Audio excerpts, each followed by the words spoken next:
दोस्तों, मेरे channel honour of homeopathy by doctor A K Singh में आपका स्वागत है।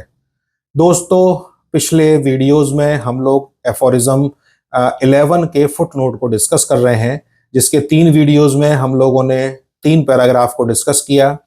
आज के इस वीडियो में हम लोग लास्ट और 4th पैराग्राफ को डिस्कस करेंगे। और जिन 3 पैराग्राफ में हमने डायनेमिक इन्फ्लुएंस को डिस्कस किया, जो हैनीमैन सर ने हमको बताया, उसमें हम लोगों ने कॉज एंड इफेक्ट फिनोमेना को समझा और सुप्रा सेंसुअल आइडियाज को समझा, जिसमें हमारे रूब्रिक्स आते हैं, और कल्चर फिजिशियन कैसा होगा जो कंपैरिजन एंड डिडक्शन के प्रोसेस को अडॉप्ट करेगा, जिसमें हम पेशेंट की लाइफ को कंपेयर करके उसमें जो रूब्रिक्स लेंगे और रूब्रिक्स में जो मेडिसिन आएंगी उन मेडिसिन को फिर हम डिडक्ट करेंगे। जो मेडिसिन मोस्ट सूटेबल होगी वो मेडिसिन हम उसको देंगे। तो ये एक फिनोमेना हैनीमैन सर ने हमको बताया, कंपैरिजन डिडक्शन का, कॉज एंड इफेक्ट फिनोमेना बताया। और उसके बाद हैनीमैन सर ने उसमें हमको जो मेडिसिन है उसकी डायनेमिक एनर्जी, यानी कि उसका जो मटेरियल, जो मैग्नेटिक फील्ड है वो समझाया, जो डिजीज का मैग्नेट फील्ड है वो हमको समझाया, जिसमें स्मॉल पॉक्स और मीजल्स का एग्जाम्पल लिया। और इस तरह से दोस्तों हम लोग इतनी सारी चीज़ों को और समझ चुके हैं, जिसमें हम कंसेप्चुअल डायनेमिक इन्फ्लुएंस को भी समझ चुके हैं, जो हमारे थॉट्स हैं वो किस तरह से हमको डिजीज स्टेट में ले जाते हैं।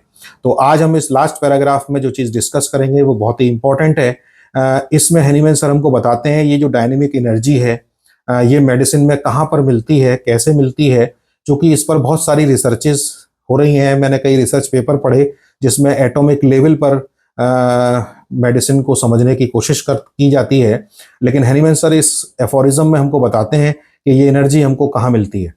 तो लिखते हैं, it is not in corporeal atom of these highly dynamised medicine. ये जो मेडिसिन के जो कॉर्पोरियल एटम्स हैं, जहां तक हम पहुंच गए हैं वहां पर ये एनर्जी नहीं पाई जाती है। नॉर देयर फिजिकल और मैथमेटिकल सर्फेसेस, ना उनके फिजिकल सरफेस पे और ना उनके मैथमेटिकल सरफेस पे, यानी कि जो एटम है वहां पर ये एनर्जी नहीं पाई जाती है। That the medicine energy is found, ये एनर्जी वहां पर नहीं पाई जाती। कॉर्पोरियल एटम और उसकी सरफेस, जो फिजिकल सरफेस है, और उसकी मैथमेटिकल सरफेस है, वहां पर ये एनर्जी नहीं पाई जाती।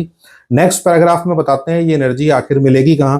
कहते हैं, more likely these there lives invisible in the moistened globule, यानी कि जो हम अपनी प्रैक्टिस में ग्लोब्यूल यूज करते हैं, उस ग्लोब्यूल को जब हम डायनेमाइज्ड मेडिसिन से सैचुरेट करते हैं तो ये एनर्जी उस ग्लोब्यूल में आती है। और इन इट्स सॉल्यूशन, अगर हम उस ग्लोब्यूल को कुछ मॉइशन करके, यानी कि लिक्विड करके सॉल्यूशन में देते हैं तो फिर ये एनर्जी सॉल्यूशन में आती है। An unveiled liberated specific medicinal force, जो इसके अंदर मेडिसिनल फोर्स है वो कैसे लिबरेट होगा, content in the medicinal substance which act dynamically by contact with the living animal fibre upon the whole organism.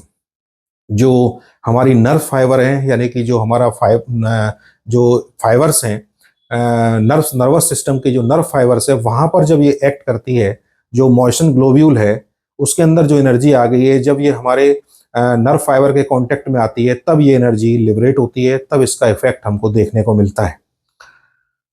And act more strongly the more freely and more immaterial the energy has become through the dynamisation. तो इस तरह से ये जो medicine है, ये जब animal fibre के कांटेक्ट में आती है तब फिर ये लिबरेट होती है, तब ये फिर अपने इफेक्ट को शो करती है। तो इसको जानने का और कोई तरीका नहीं है, ये एटॉमिक लेवल पे एनर्जी नहीं मिलती है। नेक्स्ट पैराग्राफ में लिखते हैं, it is then so utterly impossible for our age celebrate for is wealth in clear thinkers. तो जो हमारी एज ग्रुप है, जो हमारा एरा है, इस समय जो हम चल रहे हैं, हम लोग अपने आप को बहुत क्लियर थिंकर मानते हैं। तो वो जो क्लियर थिंकर हैं वो सोचते हैं to think a dynamic energy as something non corporeal. वो इस डायनेमिक एनर्जी को कुछ नॉन कॉर्पोरियल मानते हैं और इसको फिर एटॉमिक लेवल पर ढूंढने की कोशिश करते हैं। Since we see daily phenomena which can not be explain in any other manner. और कुछ और एग्जाम्पल्स हमको देते हैं इसको समझाने के, कि इन सारे फिनोमिनास को डेली हम लोग देखते हैं और उसके बावजूद भी अगर हम इसको नहीं समझेंगे डायनेमिक इन्फ्लुएंस को, तो फिर जो है हमारे लिए प्रॉब्लम होगी। तो बताते हैं, if one looks upon something nauseous, किसी व्यक्ति ने कोई ऐसी चीज देखी जिससे उसको नोजिया आया, and become incline to vomit, और उसको वोमिट हो गया। Did a material emit comes into his stomach which compel him to the anti parasitic movement. क्या उसके स्टमक में कोई ऐसा कोई मटेरियल था जिसने उसको इस एंटी पैरासिटिक मूवमेंट को करने के लिए कहा, यानी कि क्या कोई मटेरियल थिंग उसके पेट में थी जिससे उसको वोमिटिंग आई, लेकिन ऐसा नहीं, उसने कुछ देखा। Which is not only the dynamic effect of the nauseating aspect upon his imagination, जो उसके इमेजिनेशन में जो नॉजिएटिंग एस्पेक्ट था उसकी वजह से उसको ये वोमिटिंग आई। ये हम लोग डेली फिनोमिना में देखते हैं। तो जब भी हम कोई चीज़ देखते हैं जिससे हम डिस्गस्ट हैं तो फिर वो नोजिया क्रिएट होता है। तो कई सारी चीज़ें देखने को मिलती हैं। कुछ लोग हैं जिनको प्याज से नोजिया होता है, प्याज की जो स्मेल है उसको या देख करके ही हो जाता है। कुछ लोगों को नॉनवेज से हो जाता है। तो इस तरह से बहुत सारी जो कॉजेज़ हैं जिनकी वजह से नोजिया होता है, और ये उसके इमेजिनेशन का इफेक्ट है। तो इमेजिनेशन में अगर उसको डिस्गस्ट फीलिंग है तो disgust feeling is responsible for nausea और vomiting.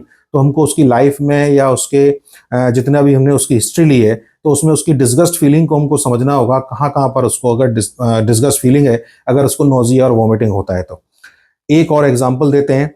And if one raise his arm, अगर कोई अपनी हाथ को उठाता है, does it occur through a material visible instrument, क्या हम जब अपने हाथ को उठाते हैं तो क्या किसी इंस्ट्रूमेंट का यूज करते हैं? कोई विजिबल इंस्ट्रूमेंट होता है, अ लीवर, यानी कि कोई लीवर की तरह की कोई चीज है जो फिजिक्स में, या जो मैकेनिकल इंस्ट्रूमेंट्स यूज होते हैं जिसमें लीवर यूज करते हैं किसी चीज को पुल करने के लिए।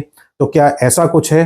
कहते हैं it is not solely the conceptual dynamic energy. ये जो हम अपनी हाथ को उठाते हैं, कोई भी बॉडी के मूवमेंट को करते हैं, तो ये कंसेप्चुअल डायनेमिक एनर्जी है ऑफ हिज विल, यानी कि हमारी विल पावर की ये डायनेमिक एनर्जी है जिसकी वजह से हम अपनी आर्म को रेस करते हैं या बॉडी के किसी भी मूवमेंट को हम लोग मैनेज करते हैं, जिसको कि हम अपने आप से करना चाहते हैं। हमारी विल पावर से जिस पार्ट को, जिस काम को हम करना चाहते हैं उसको डायनेमिक इन्फ्लुएंस, यानी कि conceptual dynamic influence Hahnemann sir ने कहा। तो आज हम लोग इस वीडियो में फुटनोट 11 को पूरी तरह से हम लोगों ने डिस्कस कर लिया है, जिसमें डायनेमिक इन्फ्लुएंस को हम लोगों ने समझा है।